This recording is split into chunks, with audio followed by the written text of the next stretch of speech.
This is the poem for all of us who need to rebuild trust within us, for ourselves, for the times we've been stuck, for the times we thought we wouldn't get up. But now we're back.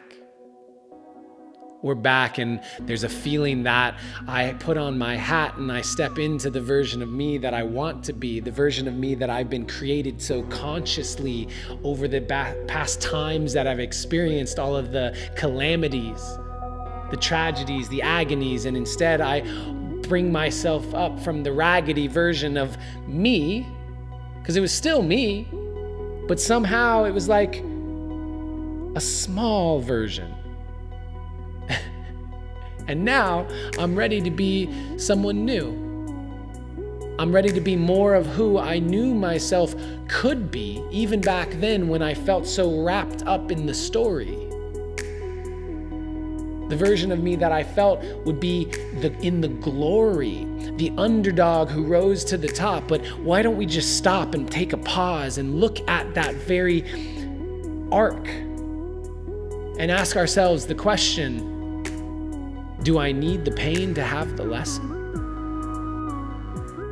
Do I need to invest in myself through pain, agony, sadness, and defeat in order for me to really allow myself the sweet taste of victory?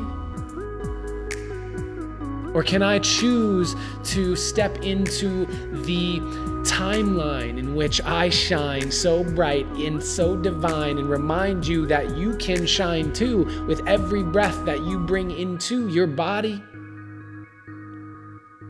With every breath you bring into your chest, you can unleash the best version of yourself, formulating in each and every second, every minute that passes, every tick of the clock. There is no way to stop the evolution of you. Who do you want to be? Design it consciously. Allow yourself to see a version of the life that you could be if you let go of the strife, if you said, I don't need to suffer anymore.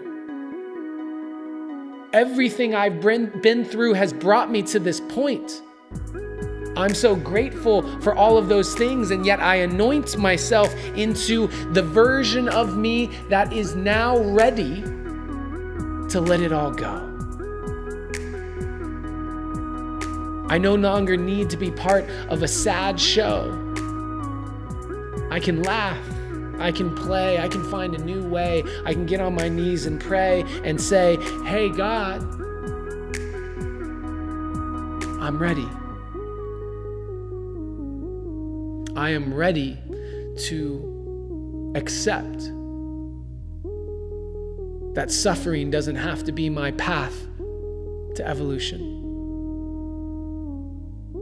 I am ready to accept that my divinity is an inherent birthright that I claim through play, through pleasure, through living a life that feels so fully aligned. It feels so fine. It'd be a crime not to live it. Otherwise, God's just going to give it to somebody else. So you might as well claim it. You might as well name it. Right now, in this very moment, name it, claim it, say, I am worthy of the life I want to lead. I am worthy of being the person I want to be. I am not unconsciously creating tragedy any longer in this life. It's the way it had to be before I had the awareness to give me choice and before I had the strength to put my voice into words so I could be heard by myself first and foremost. Witnessed by the Father, the Son, and the Holy Ghost. No matter what religion you're from, no matter what you want undone, you can undo it. You can choose it. That's the point of this poem. Repeat it before you lose it. Thank you for listening. Thank you for being a part of this. Thank you for being a part of the start of this revolution, collective evolution of the planet, saying, God damn it, we don't need the sadness anymore. We don't need to explore the depths of the shadow to know the heights of our pleasure and our joy and our bliss. We can let go of all of this because It's all divine. It's all beautiful. It's all God. Even when we thought it was not. Even when we got caught in the sadness that made us stop and put a pause on the speed at which we were moving down our path, we felt like we were experiencing the wrath of so much that we wanted to leave in our past. And I wonder about that last time that I felt like I wasn't blessed. When I was caught in my mess, put to the test, feeling like I was walking through the world with a bulletproof vest, not letting people get to my heart. Because you can't hurt me. No, because I exist in a space where I will hurt myself day after day. And that's where depression takes hold. Where life feels so cold and feels like anyone who's willing to feel, they're so bold. Where did they find the courage to do it? And as I sit here today and realize that I found it, and I'm astounded that I became the person who can now sound it into poetry, let it flow through me in this moment, not knowing what I was going to say, but now understanding that the way that I'm getting through to you is through the words that I use in order to give you a new view of the very thing that I want to embark to you and starts for you to see that you can do it too. It's not unique to me. God doesn't only speak to me, He speaks to thee. That means you in the old school way they used to say it. I hope that you'll take this podcast and replay it, because this poem was created today in this moment for you and for me and for all of humanity, because it's about time for all of us to see that cosmically, eternally, we can have everything we want.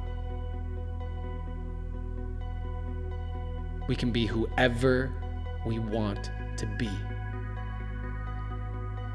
And we design it. We design it with every choice that we make, every action we take. So thank you. Thank you for being in this work. Thank you for asking these questions, doing this exploration. Thank you for allowing me the space to express. And thank you for helping elevate the level of love and light that we get to experience on this planet through doing the work on yourself and allowing that to explode from your heart and every cell and fiber of your being out into the world. I appreciate you so much. And I want to remind you that always, in all ways, you are seen, you are heard, and you are loved.